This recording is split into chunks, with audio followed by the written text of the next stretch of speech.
यह है लाडलापुर, एक ऐसा गांव जहां सोने के बेशुमार झखैर मौजूद थे, लेकिन कभी किसी गैंग की हिम्मत नहीं हुई कि इस गांव पर हमला करे, क्योंकि लाडलापुर पर सिर्फ शाका का राज चलता था। शाका गांव के हर शख्स की इज्जत करता था, मजलूमों का सहारा था, और जब तक शाका मौजूद रहा लाडलापुर महफूज रहा। लेकिन एक खूनी लड़ाई के बाद अचानक शाका गायब हो गया। कई महीने गुजर गए, किसी ने शाका को दोबारा नहीं देखा। कोई कहता था शायद शाका मारा गया है, और कोई कहता शायद शाका जान बचाकर भाग गया होगा। हकीकत किसी को नहीं पता थी।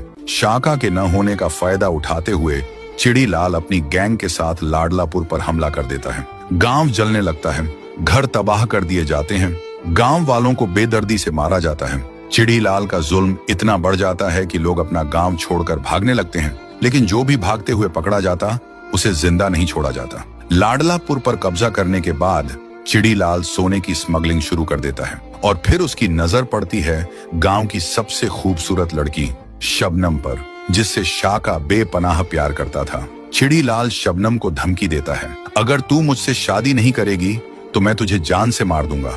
जब यह बात शबनम के भाई चंदू को पता चलती है तो वह किसी तरह अपनी जान बचाकर गांव से भाग जाता है। चंदू का सिर्फ एक मकसद होता है, शाका को ढूंढना और वापस लाडलापुर लाना। वह गांव गांव शहर शहर भटकता है, लेकिन शाका का कोई निशान नहीं मिलता। कई दिन भूखा प्यासा रहने के बाद चंदू जंगल में बेहोश होकर गिर जाता है, और दूसरी तरफ चिड़ीलाल शबनम से जबरदस्ती शादी की तैयारी कर रहा होता। चंदू जंगल में बेहोश पड़ा होता है, उसे न होश होता है, न पता होता है कि वह जिंदा भी है या नहीं। तभी जंगल के अंदर ही रहने वाला छोटे से कबीले का एक आदमी मोंगली वहां से गुजरता है। वह चंदू को इस हालत में देखकर उसे उठाता है और अपने साथ ले जाता है। जब चंदू को होश आता है, वह खुद को एक छोटे से घर में पाता है। वह हैरान होता है और सोचता है, मैं यहाँ कैसे आया। फिर मोंगली चंदू को सारी बात बताता है, कैसे वह जंगल में जख्मी और बेहोश मिला था और कैसे वह उसे यहाँ ले आया। दूसरी तरफ शबनम शादी के लिए तैयार होने से इनकार कर देती है। इस बात पर चिड़ीलाल गुस्से से आग बबूला हो जाता है। वह गुस्से में शबनम के पिता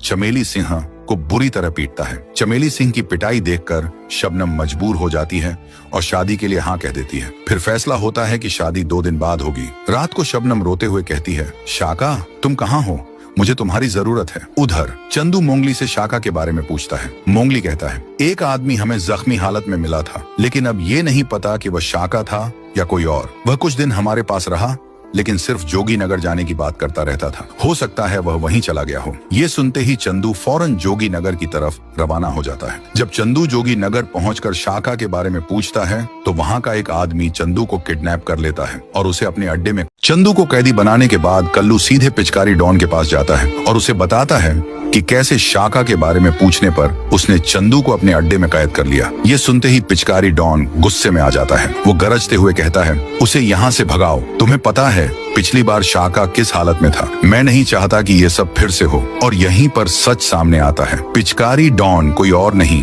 बल्कि शाका का पिता है। पिछली बार शाका एक खतरनाक लड़ाई के बाद जख्मी हालत में अपने पिता के पास आया था। जख्मों की वजह से शाका 1 महीने तक बेहोश रहा। अपने बेटे को इस हालत में देखकर पिचकारी डॉन अंदर से टूट जाता है और फैसला करता है कि अब वो शाका को कहीं भी जाने नहीं देगा, चाहे जो भी हो जाए। दूसरी तरफ चिड़ीलाल सोने की खुदाई के लिए पूरे गांव को जबरदस्ती काम पर लगा देता है। जो कोई भी जरा सी बात करता है चिड़ीलाल उसे खूब मारता है। इस डर की वजह से गांव के लोग न चाहते हुए भी काम करने लगते हैं। उधर पिचकारी डॉन चंदू की सारी बात सुनता है। फिर वो सख्ती से कहता है, यहाँ पर कोई शाका नहीं है। अगर तुम्हें अपनी जान प्यारी है तो यहाँ से चला जाओ, ये तुम्हारा आखिरी मौका है। ये सुनकर चंदू मायूस हो जाता है और वहाँ से चला जाता है। चंदू के जाने के बाद पिचकारी डॉन अकेला रह जाता है और फूट फूट कर रोता है, क्योंकि वह चाहकर भी चंदू की मदद नहीं कर सका। दूसरी तरफ जब शाका जंगल के रास्ते से घर आ रहा होता है तो अचानक उसकी मुलाकात चंदू से हो जाती है। दोनों एक दूसरे को देखते ही गले लग जाते हैं। फिर चंदू शाका को सारी बात बता देता है कि उसने शाका को कहां कहां ढूंढा,